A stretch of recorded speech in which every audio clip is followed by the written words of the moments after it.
So in this today we'll discuss about viral hepatitis. Hepa means liver, itis means inflammation. So it is a liver inflammation due to the viruses. So inflammation of liver due to viral infection is viral hepatitis.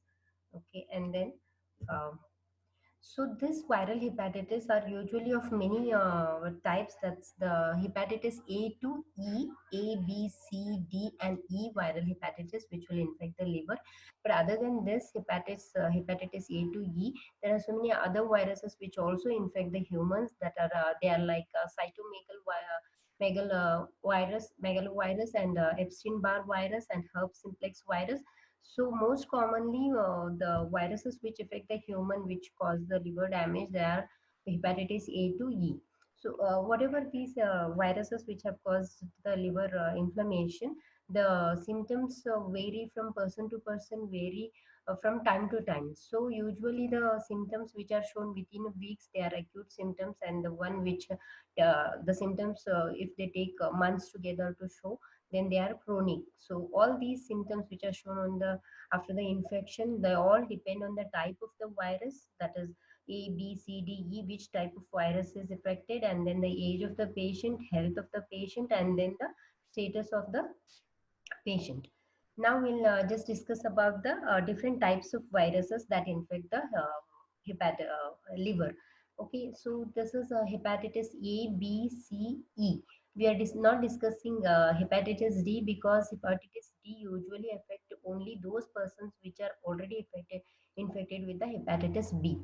Okay, so in this we will discuss about the type of the virus, and then the incubation period of the virus. That incubation period, that is the time taken by the virus to show the symptoms after it has infected the liver.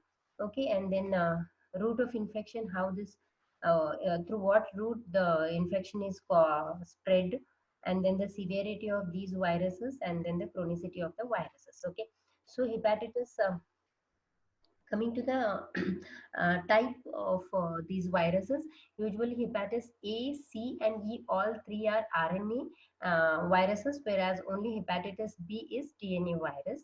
And the incubation taken for these viruses is ascending, except for B, that is A, C, E, that is 30, 40, 50 days, whereas only hepatitis B has an exception of exceptionally more days, that is of 90 days. Okay, and then the route of transmission for these are usually hepatitis A and E, which are acute,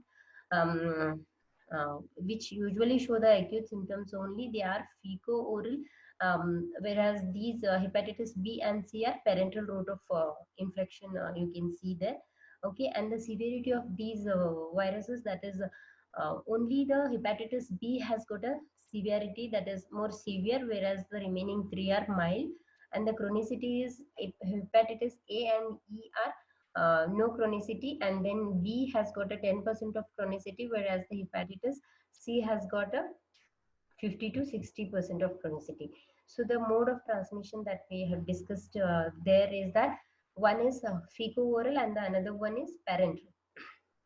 So this fecal-oral route of transmission, the infected person excretes its viruses in the feces. Through that, it will infect the water or the food which is taken by the other person, which the other person get a new infected person gets these water or food which is infected with the virus, and that's how he gets infected with these hepatitis viruses.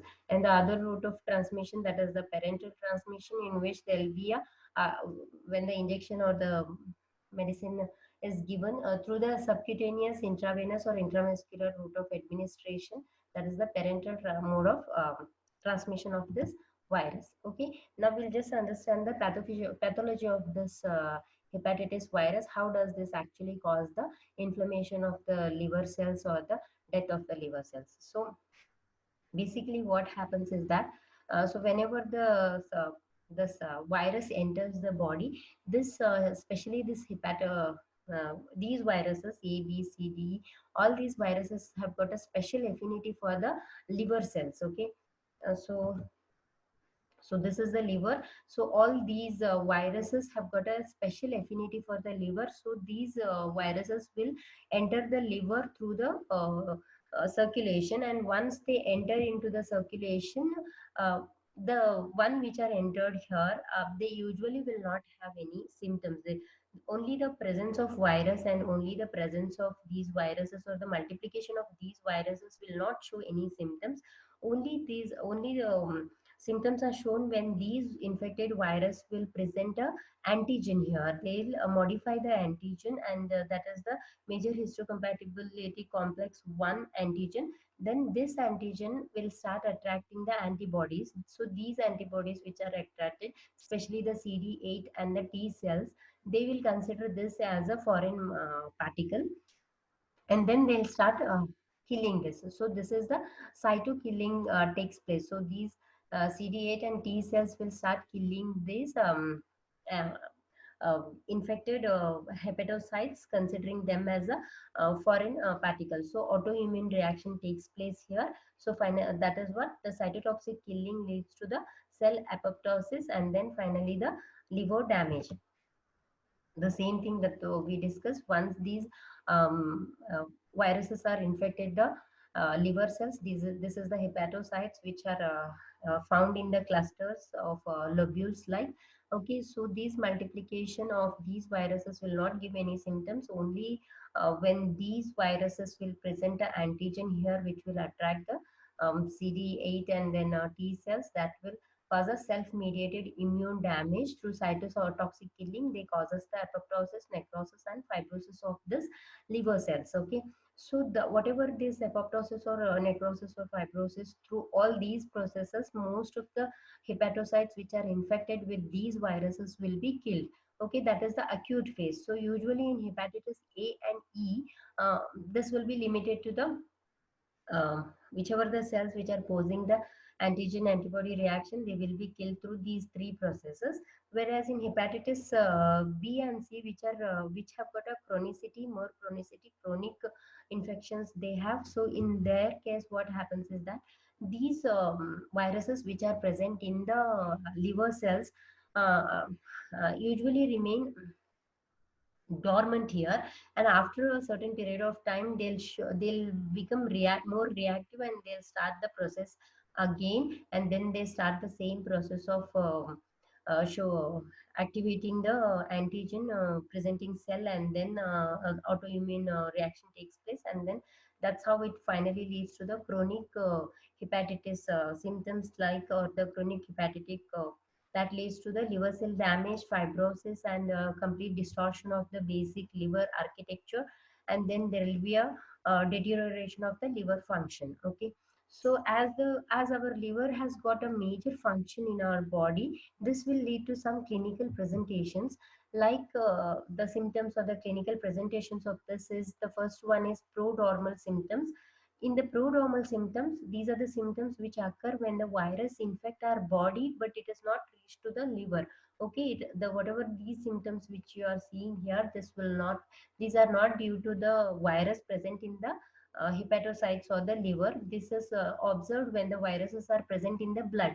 Okay, so the viruses which are present in the blood will release some cytokines like interleukins and tumor necrosis factor. So release of these interleukin and tumor necrosis factor will be showing some symptoms like flu-like symptoms, like they show the symptoms: fever, headache, fatigue, anorexia, nausea, joint and muscle pains, and skin rashes. So these are the some symptoms, that is the prodromal symptoms when the virus is present in the blood. And next one, the same thing continues as a icteric phase, where these symptoms occur due to the presence of virus in the liver, okay, which causes the liver damage. That is the icteric phase, okay. So in this, the symptoms that you see here is the jaundice, okay. So the in jaundice, either in jaundice.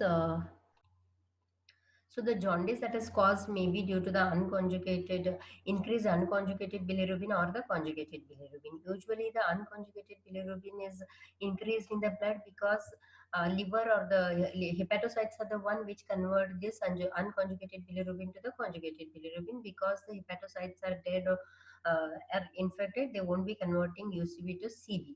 That's why there will be an increased quantity of unconjugated bilirubin. So this unconjugated bilirubin is the reason why the person is getting the dark urine, because it is excreted, it is leaked out in the blood. Okay, that leads to the dark urine. And the other thing is conjugated bilirubin.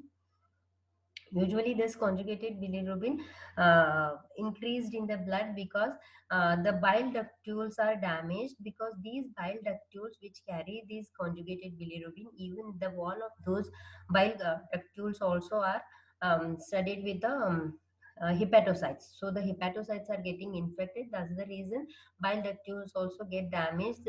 And this conjugated bilirubin's concentration in the blood also increases, which finally causes the jaundice. So these are few symptoms of the icteric phase due to the liver damage, and this also causes the enlargement of the liver due to the inflammation of the liver, that is the hepatomegaly.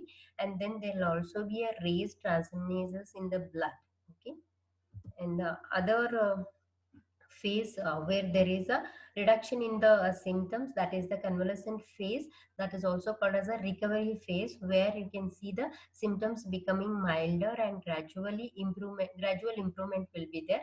So the liver size returns to the normal, and appetite also increases, jaundice decreases, and stool and urine returns to the normal color.